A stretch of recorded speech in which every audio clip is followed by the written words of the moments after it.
बहू द्वारा प्रताड़ित एक ससुर की दुख भरी कहानी। वक्त मिले तो ज़रूर सुनिएगा इस कहानी को। हर रोज़ की तरह दिनेश लाल जी अपने शाम के सैर सपाटे से लौट आए थे। वह अपने जूते उतार ही रहे थे कि बहू ने पूछा, बाबूजी, आज हम पार्टी में जा रहे हैं, हम वहीं से खाना खाकर आएंगे। आज रात के खाने में क्या खाएंगे बताइए। दिनेश लाल जी बोले, ऐसा करो बेटा, मेरे लिए 2 रोटियां बना दो, दूध के साथ रोटियां ही खाऊंगा। बहू तुरंत बोल उठी, बाबूजी, सुबह जो बनाई थी उसमें 2 रोटियां अभी बची हुई है। अगर आप बहू ने अपना वाक्य अधूरा ही रहने दिया, लेकिन दिनेश लाल जी अच्छी तरह समझ गए कि वह क्या कहना चाहती थी। सुबह की रोटियां खाई तो गैस हो जाएगा। सुबह भी बहू ने मसाले वाली सब्जी ही बनाई थी, जिसके चलते अभी तक खट्टी डकारें आ रही हैं। और इस उम्र में पेट को संभालना मतलब किसी बिगड़े हुए बच्चे को संभालने से भी ज़्यादा कठिन काम है। बाबूजी बहू से बोले, नहीं बेटा, इस उम्र में सुबह की रोटी नहीं खा सकता, तुम्हें थोड़ी तकलीफ़ होगी, लेकिन तुम बना दो। बहू को बहुत गुस्सा आया। वह गुस्से में बड़बड़ाती हुई बोली, अब 2 रोटियां बनाओ या 10, काम तो उतना ही बढ़ेगा। आटा गूनो, रोटियां बनाओ और फिर बर्तन साफ करो। इन्हें क्या है, इन्हें सिर्फ ऑर्डर देना आता है, काम तो मुझे करना पड़ता है ना। बस दिन रात इनकी ही सेवा करते रहो। बहू के बोल दिनेश लाल के कानों पे पड़ रहे थे। हे भगवान, सिर्फ 2 रोटियां बनाने में इतनी तकलीफ। मैंने कोई 5 पकवान तो नहीं मांगे थे। उन्हें बहुत गुस्सा आया, लेकिन गुस्सा वहाँ किया जाता है जहाँ कोई सुनने वाला हो। उन्होंने अपना गुस्सा निगल लिया। अब तो उन्हें जितनी जल्दी गुस्सा आता था, उससे जल्दी चला भी जाता था। दिनेश लाल जी को अपनी पत्नी की बहुत याद आई। निर्मला के जीते जी उन पर कभी भी बासी रोटी खाने की नौबत नहीं आई थी। उल्टा खाने में 10 चीज़ें और मिल जाती थी। खाने के साथ मीठा, पापड़, अचार, दही, छाछ, सलाद और पता नहीं क्या क्या। दिनेश जी को बहुत बुरा लग रहा था। रहने दो बहू, मैं सुबह की रोटी ही खा लूँगा, फिजूल में तुम्हें तकलीफ़ होगी, और वैसे भी तुम्हारे हाथों की रोटी बहुत मुलायम होती है, मुझे चलेगा। मेरी वजह से तुम लोगों को देरी नहीं होनी चाहिए। बहू अपने आवाज़ मीठी करते हुए बोली, बाबूजी, आप चाय लेंगे क्या? दिनेश लाल जी अपने चाय पीने की इच्छा को दबाते हुए बोले, वैसे कोई खास इच्छा नहीं है चाय पीने की, मगर तुम अपने लिए बना रही हो तो मेरे लिए भी थोड़ी बना देना। हाँ बाबूजी, मैं अपने लिए बनाने वाली हूँ, आपके लिए भी बना देती हूँ।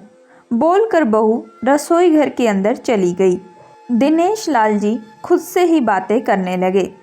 अभी तो लाखों की जायदाद है मेरे पास, ये घर भी मेरे नाम पर है और खाते में भी लाखों रुपए पड़े हैं। कभी बेटा विषय निकालता है तो मैं बोलकर टाल देता हूँ कि मेरे बाद तेरा ही तो है सब कुछ, और फिर भी 1 कप चाय और 2 ताज़ियाँ रोटियों के लिए तरसना पड़ता है। तो उन बूढ़ों का क्या होगा जिनके पास संपत्ति के नाम पर सिर्फ पुरानी यादों के कुछ नहीं होता। निर्मला को याद करके दिनेश लाल जी की आंखों में आंसू टपकने लगे और धीरे से गालों पर सरके। निर्मला के होते हुए उन्हें घर का कोई भी काम नहीं करना पड़ता। उनके व्यापार में भी उन्होंने अच्छा साथ दिया था। वह भी निर्मलता से बहुत प्यार करते थे, लेकिन कभी जता या बता नहीं पाए।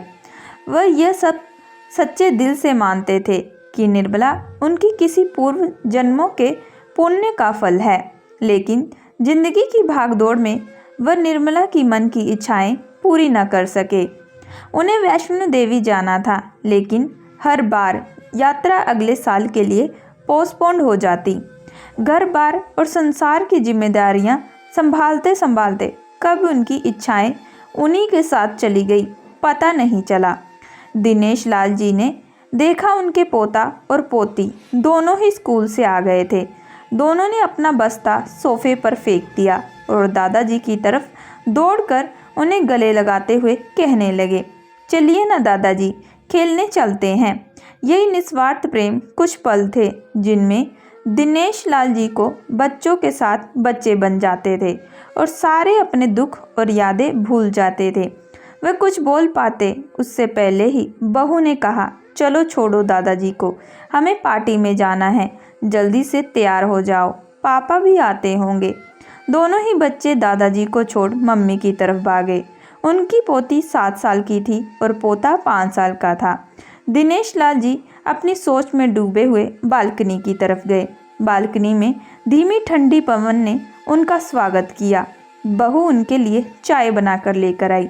बालकनी में रखी अपनी कुर्सी पर बैठकर दिनेश लाल जी घुट घुट करके चाय पी रहे थे। पी क्या रहे थे, निगल रहे थे, क्योंकि चाय के नाम पर सिर्फ कम शक्कर वाला गर्म पानी था, इलायची ना अदरक। दिनेश लाल जी मन ही मन सोचने लगे, बहू के जाने के बाद आज खुद अपने हाथों से चाय बनाऊंगा, इलायची, अदरक और थोड़ी सी ज़्यादा शक्कर डालकर। उसके साथ ही रोटियां खा लूँगा।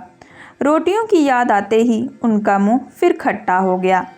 चाय खत्म होने पर खाली कप लेकर वह किचन में रखने गए तो वहां देखा कि बहू और बच्चों का कप धो के पड़ा था। उन्होंने भी अपना कप धोकर रख दिया और अपनी डायरी लेकर बालकनी में आ गए।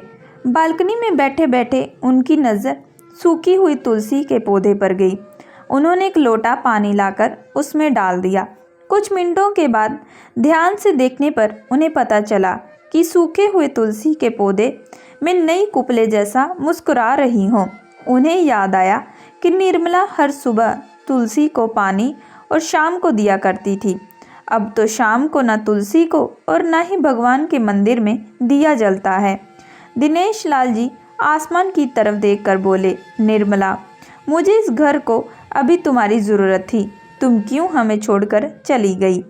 तुमने मुझे धोखा दिया। तुमने हमेशा साथ रहने का वचन तोड़ दिया। तुम मुझे अकेला छोड़कर चली गई। दिनेश लाल जी की आंखें भर आई। पापा, इतनी ठंडी हवाएं बह रही हैं और आप हैं कि बालकनी में बैठे हैं, अंदर आइए, नहीं तो बीमार हो जाएंगे, बेटे ने दिनेश लाल जी से कहा। बेटा, बहू और पोता पोती सब तैयार होकर पार्टी के लिए निकल रहे थे। किसी ने झूठ मूठ ही मन रखने के लिए भी उनसे नहीं पूछा कि साथ चलिए। बाबा, आप खाना खाकर जल्दी सो जाइएगा, हमें आने में ज़रा देर हो जाएगी। ज़्यादा देर तक जागना आपकी सेहत के लिए अच्छा नहीं है। हमारे पास घर की दूसरी चाबी है, हमारी चिंता मत कीजिएगा। दिनेश लाल जी मन में सोचने लगे, ऐसा बोल रहे हैं जैसी मेरी सेहत की बहुत फिक्र है। कितने दिनों से बोल रहा हूँ, डॉक्टर के पास ले चलो, बीपी बढ़ा हुआ है, शुगर भी चेक करवाना है। थोड़ा भी चलता हूँ तो हांफने लगता हूँ तो बेटा कहता है बुढ़ापे में यह सब तो होता ही है, ज़्यादा भ्रम मत पालिए। वाह बेटा, बूढ़े बाप के पास बैठने के लिए थोड़ा सा भी टाइम नहीं है तेरे पास, और पार्टी के लिए टाइम ही टाइम। ऐसे अनगिनत विचार उनके दिमाग में चल रहे थे, लेकिन फिर भी उन्होंने हाँ में सिर हिलाया। सभी पार्टी में चले गए। दिनेश लाल जी हॉल में रखे कुर्सी पर आकर बैठ गए। खाना खाने की अभी कोई इच्छा थी नहीं, इसलिए टीवी चालू कर दिया। आज वैलेंटाइन डे था, यानी कि प्यार का दिन, इसलिए टीवी पर भी उसके बारे में दिखा रहे थे। दिनेश लाल जी की नज़र पास में रखे अपनी पत्नी की फ्रेम पर गई, जिसमें लाल कलर की साड़ी पहन रखी थी। प्यार तो उन्होंने भी खूब किया था, निर्मला जी से पूरी ज़िंदगी किया था। अचानक पता नहीं दिनेश लाल जी के मन में क्या आया, उन्होंने अपने पैसों का बंटवा लिया और निकल पड़े। निर्मला जी की याद में चलते चलते वो एक आइसक्रीम वाले के पास पहुँचे। उनकी सांसों की गति तेज हो गई थी। आइसक्रीम वाले के पास एक कुर्सी पर वह आकर बैठे। तभी वहाँ पर एक छोटी बच्ची आई जो गुब्बारे बेच रही थी। बच्ची बोली, दादाजी, गुब्बारे लोगे क्या? इतने ही बचे हैं, बिक जाएंगे तो जल्दी घर चली जाऊंगी। दिनेश लाल जी ने देखा 10-12 रंग बिरंगे गुब्बारे थे। उन्हें याद आया कि निर्मला जी को भी गुब्बारे बहुत पसंद थे, लेकिन अब गुब्बारे लेकर क्या करूं? उन्होंने बच्ची की आंखों में सच्चाई और आशा देखी। उन्होंने 200 रुपये दिए और सारे गुब्बारे खरीद लिए। उन्हें फिर से निर्मला जी की याद आई।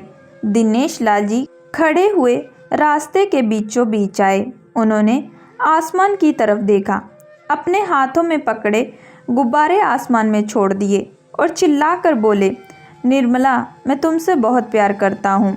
उनके सांसों की गति बढ़ गई, उनका शरीर लड़खड़ाया और जमीन पर धड़ से गिर पड़े।